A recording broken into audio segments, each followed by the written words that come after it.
ಕೊಡಗಿನಲ್ಲಿ ಮಳೆಯ ಅಬ್ಬರಕ್ಕೆ ಜನಜೀವನ ಅಸ್ತವ್ಯಸ್ತವಾಗಿದೆ. ಮುಂಗಾರು ಮಳೆ ಅಬ್ಬರಕ್ಕೆ ಸಂಪರ್ಕ ಸೇತುವೆಗಳು ಜಲಾವೃತಗೊಂಡಿದ್ದಾವೆ. ಕೊಡಗಿನ ಗೋಣಿಕೊಪ್ಪದ ಸಂಪರ್ಕ ಸೇತುವೆ ಮುಳುಗಡೆಯಾಗಿದೆ. ಕೊಡಗಿನಲ್ಲಿ ಉತ್ತಮ ಮಳೆಯಾಗ್ತಾ ಇದೆ. ಸಂತಸವೂ ಕೂಡ ತಂದಿದೆ ಜನರಿಗೆ. ಅದರ ಜೊತೆಗೆ ಹಲವಾರು ಜಲಾವೃತವಾಗುವಂಥದ್ದು, ಮರಗಳು ಧರಾಶಾಯಿಯಾಗುವಂಥದ್ದು, ವಿದ್ಯುತ್ ಕಂಬಗಳು ಬೀಳುವಂಥದ್ದು, ಚಾವಣಿಗಳು ಹಾರಿ ಹೋಗುವಂಥದ್ದು, ಈ ರೀತಿಯ ಸಾಮಾನ್ಯ ಘಟನೆಗಳು ಮಳೆ ಬಂದಾಗ ಏನು ನಡೆಯುತ್ತೋ ಅವೆಲ್ಲವೂ ಕೂಡ ಮಲೆನಾಡಿನಲ್ಲಿ ನಡೀತಾ ಇದೆ. ಬಸವೇಶ್ವರ ಬಡಾವಣೆಗೆ ಸಂಪರ್ಕ ಕಲ್ಪಿಸುವಂಥ ರಸ್ತೆ ಅದು, ಸೇತುವೆ ಅದು.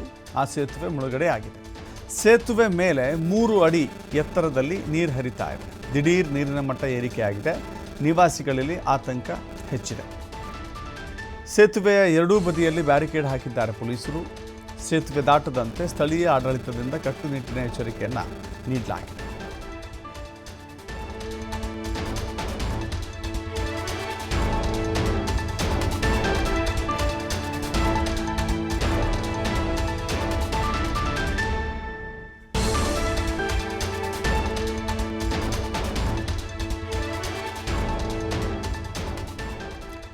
ಪಶ್ಚಿಮ ಘಟ್ಟದ ಪ್ರದೇಶದಲ್ಲಿ ಮಾತ್ರವಲ್ಲದೆ ಕರ್ನಾಟಕದ ಕೊಡಗು, ಹಾಸನ, ಚಿಕ್ಕಮಗಳೂರು ಕಡೆಗಳಲ್ಲಿ ಮಳೆಯಾಗ್ತಾ ಇದೆ.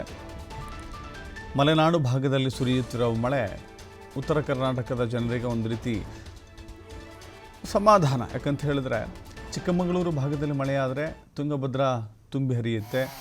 ತುಂಗಭದ್ರಾ ಜಲಾಶಯವೂ ಕೂಡ ಭರ್ತಿಯಾಗುತ್ತೆ. ಅದರಿಂದ ರೈತರ ಜಮೀನುಗಳಿಗೆ ನೀರು ಹರಿಯುತ್ತೆ. ಇನ್ನೊಂದು ಕಡೆ ಕೊಡಗು ಜಿಲ್ಲೆಯಲ್ಲೂ ಕೂಡ ಮಳೆ ಆದರೆ ಕಾವೇರಿ ಭರ್ತಿಯಾಗುತ್ತೆ. ಕಾವೇರಿ ನದಿಯೂ ಕೂಡ ತುಂಬಿ ಹರಿಯುತ್ತೆ. KRS ಜಲಾಶಯಕ್ಕೆ ಯಥೇಚ್ಛ ನೀರಿನ ಹರಿವು ಹೆಚ್ಚಳವಾಗುತ್ತೆ. ಸೊ ಹೀಗಾಗಿ ಮಲೆನಾಡಿನಲ್ಲಿ ಮಳೆಯಾದರೆ ಬಯಲು ಸೀಮೆಯ ಜನರಿಗೆ ಬಹಳ ಸಮಾಧಾನ, ಸಂತಸ, ಖುಷಿಯಾಗುತ್ತೆ. ಅಂಥದ್ದೇ ಮಳೆಯ ನಡುವೆ ಅವಾಂತರಗಳನ್ನು ಕೂಡ ನೋಡ್ತಾ ಇದ್ದೀರಿ. ಒಂದು ಬೃಹದಾಕಾರದ ಮರ ಹೀಗೆ ಉರುಳಿ ಬಿದ್ದಿದೆ. ಅಧಿಕಾರಿಗಳು ಬಂದಿದ್ದಾರೋ ಇಲ್ಲವೋ ಗೊತ್ತಿಲ್ಲ, ಬಟ್ ಅಲ್ಲಿ ಸಾರ್ವಜನಿಕರೇ ಕಾಣಿಸ್ತಾ ಇದ್ದಾರೆ. ಮರಗಳನ್ನು ತೆರವು ಮಾಡುವಂಥ ಕಾರ್ಯ ನಡೀತಾ ಇದೆ. ರಸ್ತೆ ಸಂಪರ್ಕ ಕಡಿತವಾಗಿದೆ. ಈ ಕಾರಣದಿಂದಾಗಿ ಮರವನ್ನು ತೆರವುಗೊಳಿಸಲು, ಅದು ಕೂಡ ಬೃಹದಾಕಾರದ ಮರ ರಸ್ತೆಗೆ, ಅದು ಭಾರೀ ಗಾಳಿಯ ಕಾರಣಕ್ಕಾಗಿ ಈ ಮರ ಹೀಗೆ ಧರಾಶಾಯಿಯಾಗಿದೆ. ಮರವನ್ನು ತೆರವುಗೊಳಿಸುವಂಥ ಕಾರ್ಯ ನಡೀತಾ ಇದೆ.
ಆತೂರು ಪಂಚಾಯಿತಿ ಕುಂದ ವಿಲೇಜಲ್ಲಿರೋ ಬಸವೇಶ್ವರ ಬಡಾವಣೆಯಲ್ಲಿರೋದು.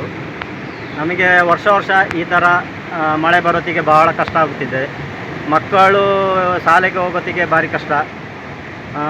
ಅವ್ರ ಮಕ್ಕಳ ವಿದ್ಯಾಭ್ಯಾಸ ಪ್ರತಿ ವರ್ಷವೂ ಈ ಥರ ತಿಂಗಳು ಬಾಕಿ ಇರ್ತದೆ. ಒಂದ್ಸಲಿ ನೀರು ತುಂಬಿದ್ರೆ ಸದ್ಯಕ್ಕೆ ಕಮ್ಮಿ ಆಗೋದಿಲ್ಲ, 3-4 ದಿವಸ ಬೇಕು. ಇದಕ್ಕೆ ಏನಾದರೂ ಸಹಾಯ ಮಾಡಬೇಕು ಸರ್ಕಾರದಿಂದ ಅಂತ ಕೋರ್ಕೊಳ್ತೀವಿ. ಈಗ ಈ ಭಾಗದಿಂದ ಎಷ್ಟು ಮಕ್ಕಳು ಸ್ಕೂಲಿಗೆ ಬರ್ತಿದ್ದಾರೆ? 20-25 ಮಕ್ಕಳಿದ್ದಾರೆ. ಇಲ್ಲಿ ಕುಂದ ಸ್ಕೂಲಿಗೆ ಕುಂದ ಶಾಲೆಗೆ ಹೋಗೋರು, ಕುಂದ ಆತೂರು ಹಾಂ ಶಾಲೆಗೆ ಹೋಗೋರು. ಹಾಂ ಹಾಂ ಹಾಂ ಹಾಂ